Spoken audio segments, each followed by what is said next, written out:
Well, hello, hello.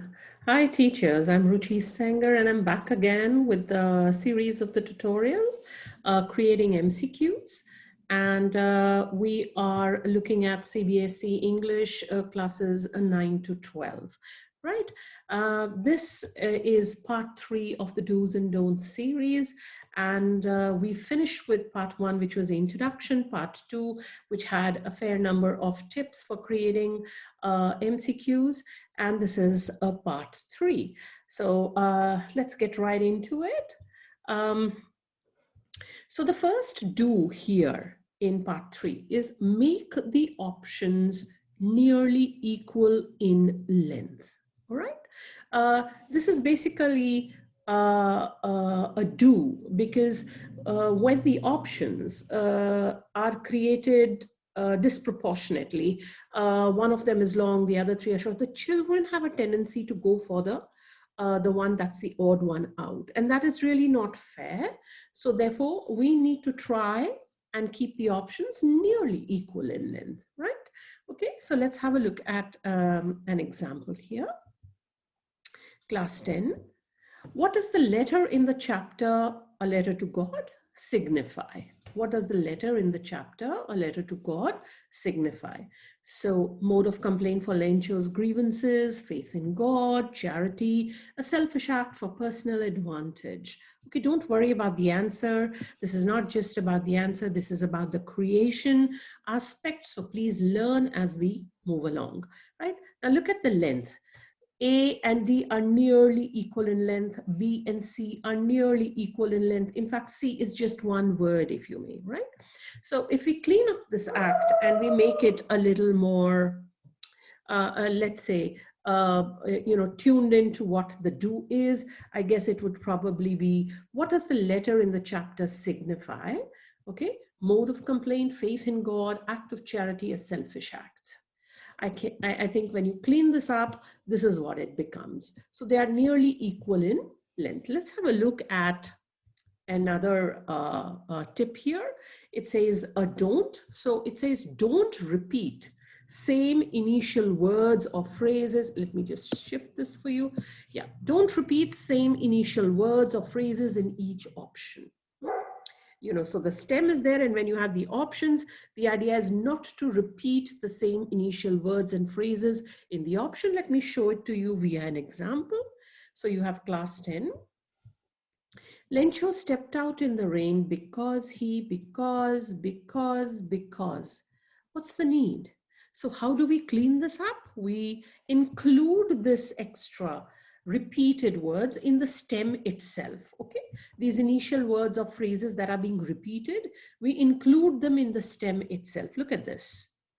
Lencho stepped out in the rain because. So we've put because here from here. So from all this over here, we've gone right ahead, we've included it in the stem, and this is how it becomes, and it is all good, right? Have a look at a class 12 example. When Franz saw M. Hamel wearing his green coat, he wondered if. No. So we include this in the stem itself, and then this is what it becomes. When Franz saw M. Hamel wearing his green coat, he wondered if, and then the options begin. So don't repeat the initial words or phrases in the option. Just shift it right up to the stem so that these become clear, right? This is exactly what the child has to think. The child doesn't have to keep, reading this again and again with each option, yeah? Let's move on to the next one. The next one says, ensure that all options have a similar structure. So this is a do. This is an important version. A lot of us tend to sort of compromise with this. We need to be very careful when it comes to this particular do. Ensure that all options have a similar structure. Let me just sort of clarify this by way of example. Okay, when we look for class 10, Lencho has faith, forget about the stem.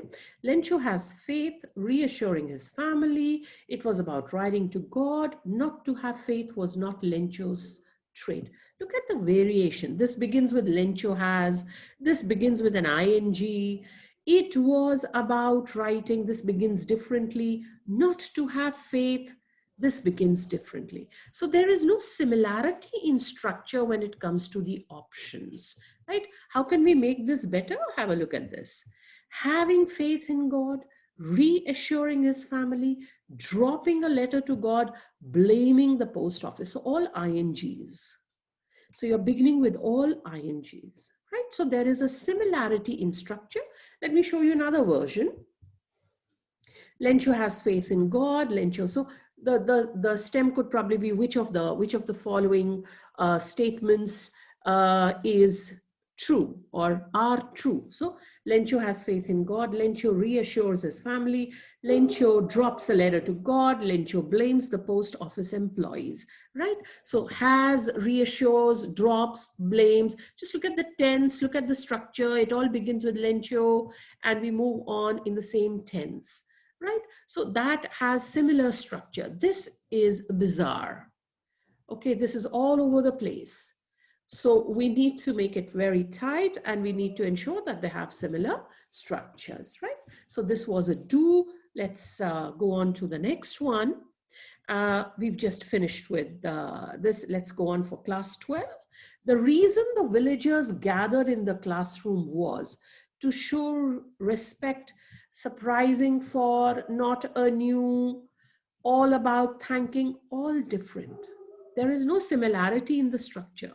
So I wouldn't say that this is a robust MCQ. In fact, it's all over the place. It's untidy. It doesn't speak well of the creator. So how can we make this better? By giving it a similar structure. So I would say the reason the villagers gathered in the classroom was to show respect, display, acknowledge, thank.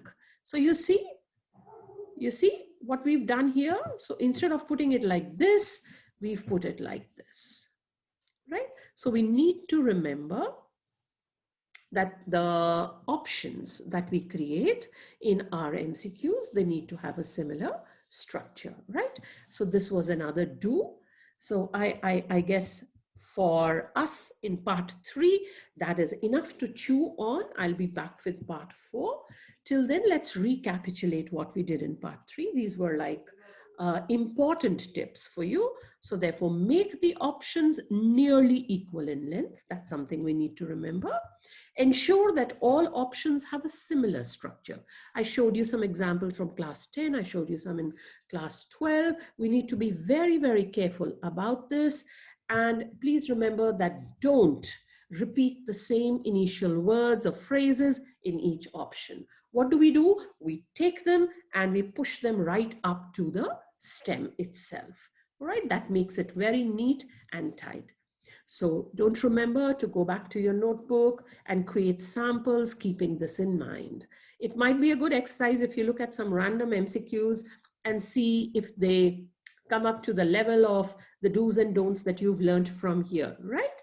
I guess that is all for this particular session. Don't forget to visit for the part 4, which is a concluding part of do's and don'ts, right?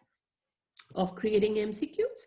That's all for now. So stay safe and stay empowered. Keep rocking.